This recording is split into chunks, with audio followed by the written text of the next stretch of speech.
Hi అమ్మ, రండి తీపుండలు చేసుకుందాం. 1 కప్పు బియ్య పిండికి 1/2 కప్పు మైదా పిండి కూడా కలిపేద్దాం. 1 కప్పు బియ్య పిండికి 1 కప్పు నీళ్లు పోసేద్దాం. ఇలా నీళ్లు మసులుతున్నప్పుడు 3/4 కప్పు షుగర్ వేసేయాలి.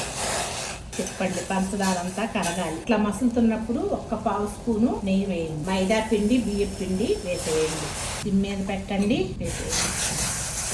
స్టవ్ ఆఫ్ చేసేద్దాం. ఇప్పుడు చల్లారి పెడదాం. వేద్దాము. బియ్య పిండి వేసి చల్లారి పెడదాం.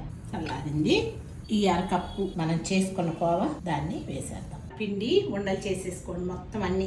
ఇలా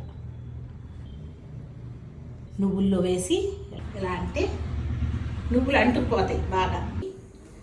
నూనె కాగింది. సిమ్ మీద పెట్టి ఇలా ఉండలు వేసేయండి. మీడియం ఫ్లేమ్ పెట్టండి, వేయించండి, తీసేయండి. చూడండి, కొంచెం క్రిస్పీగా ఉంటాయి. ఇలా ఉంటదమ్మా ఈ తీపుండలు. కాదు తీపుండలు కాదు, సైరాబానానండి. సైరాబాన్ అంటమ్మా.